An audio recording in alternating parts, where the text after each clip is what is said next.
انقلاب 69 وسيطرة القذافي على الحكم وصدامات القذافي مع رؤساء الغرب والعرب والاحتلال المصري لليبيا ونهاية القذافي، ده اللي أنا جاي أقوله لك النهارده.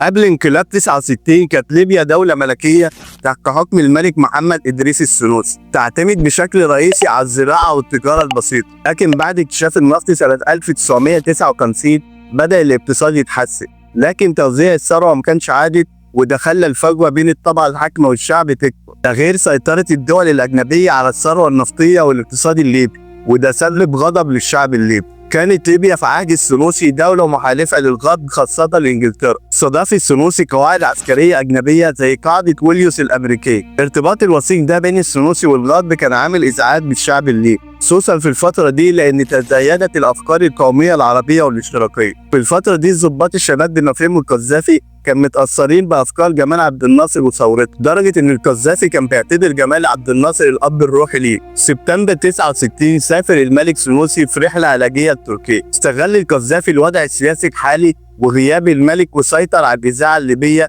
وأي وسيلة اتصال بين ليبيا والمحيط الخارجي، وقام بانقلاب بمساعدة ضباط ليبيين وأعلن انتهاء الملكية وإقامة الجمهورية العربية الليبية. والانقلاب ده ما واجهش مقاومة تذكر من الشعب الليبي بسبب اعتراضهم على السياسة السنوسية. انقلاب الضباط الأحرار بقيادة جمال عبد الناصر في مصر ما كانش فيه قواعد عسكرية أجنبية، وده ساعده في تأمين قناة السويس. لكن إزاي ضباط ليبيين شباب قدروا يعملوا انقلاب في دولة زي ليبيا فيها قواعد عسكرية أجنبية؟ الحقيقة في الوقت ده كان في غضب من الدول الأجنبية خصوصا أمريكا على السنوسي بسبب الارتباط الوثيق مع إنجلترا تحديدا في مصالح النفط. الدول الأجنبية هم اللي ساعدوا القذافي في تنفيذ الانقلاب، ومش بس كده، أمريكا بمساعدة جمال عبد الناصر زي ما قال محمد المقريض ساعد القذافي في تثبيت حكمه في ليبيا، وده لما معد جمال عبد الناصر للقذافي واحد من أكبر رجال المخابرات العامة المصرية وهو محمد الدين اللي ساعد القذافي في تنظيم الحكم وبناء هيكل سياسي. وما وقفش دور جمال عبد الناصر لحد هنا،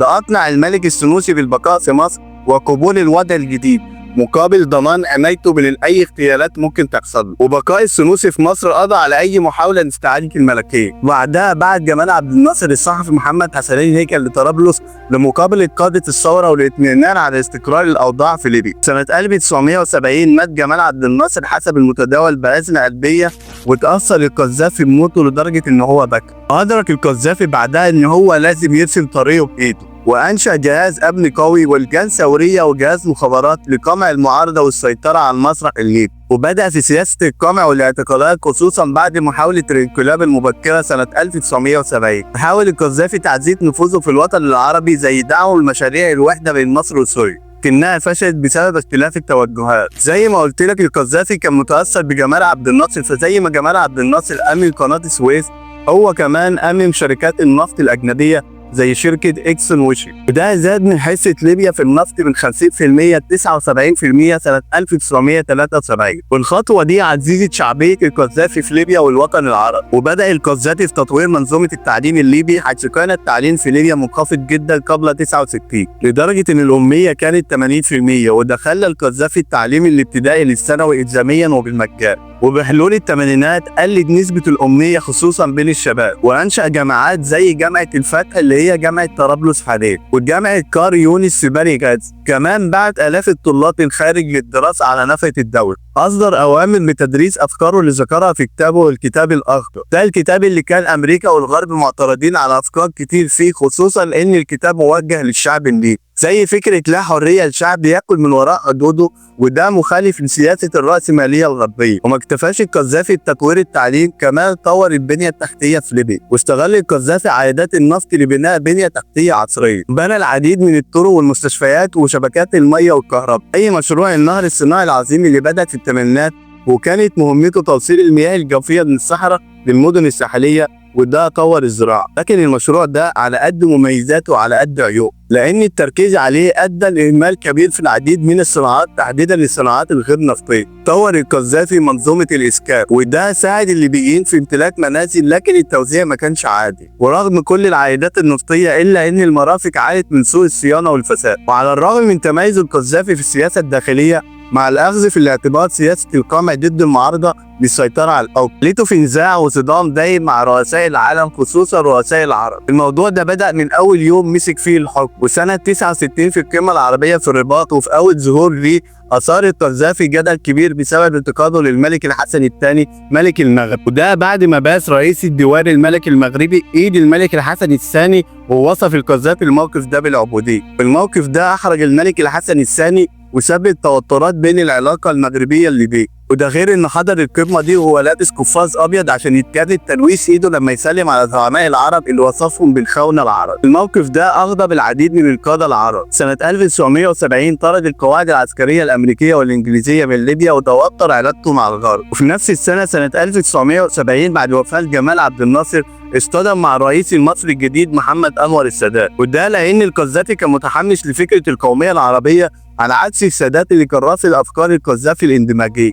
خصوصا بعد فشل تجربه الوحده بين مصر وليبيا وسوريا. في يناير سنه 74 اعلن القذافي والحبيب بوركيما رئيس تونس انشاء الجمهوريه العربيه الاسلاميه بين تونس وليبيا، لكن تراجع بوركيما بسبب ضغوط داخليه وخارجيه، وده اللي خلى القذافي يطرد الاف العاملين التونسيين من ليبيا ووصف تونس بالخيار. وسنة 75 حاول القذافي توحيد الجزائر وليبيا ببيان حاسي مسعود، لكن مشروع الوحدة بين الجزائر وليبيا فشل بسبب اختلاف الرؤية بين القذافي وهواري بومدين رئيس الجزائر. سنة 80 دعا القذافي إيران في حربها ضد العراق، وطلع القذافي برقية ووصف الحرب فيها بالعبثية وإن جميع القتلى في النار لأن كلا الطرفين مسلمين. وطلع صدام حسين وقال للقذافي علنيا قتلانا في الجنة وقتلاهم وأبوك في النار. وسنة 81 حصل نزاع عسكري بين القذافي وأمريكا بسبب خليج السدرة، اللي انتهى بمقتل مجموعة من الجنود الليبيين وتدمير طائرتين أمريكتين. وسنة 86 اتهمت أمريكا القذافي بتدمير ملهى ليلي برلين الغربية مستهدفا جنود أمريكا، وردت أمريكا بقصف مدينة طرابلس وبنغازي، وده أدى لمقتل عشرات من الليبيين من ضمنهم ابنة القذافي بالتبني. في القمة العربية سنة 2001 في عمان سخر القذافي من الأمير القطري حمد بن خليفة الثاني، وفي الاجتماع أمام رؤساء العرب القذافي قال الشيخ حمد افضل واحد يملى الفراغ مشيرا لوزنه الزائد. الكلام ده ضايق القطريين وخلاهم يدعموا الثوره الليبيه ضده سنه 2011. سنه 2004 ازعج الحاضرين بدخان سيجارته رغم ان التدخين ممنوع. اقترح بناء دوله فلسطينيه موحده مع اسرائيل، وده اغضب قاره العرب والفلسطينيين.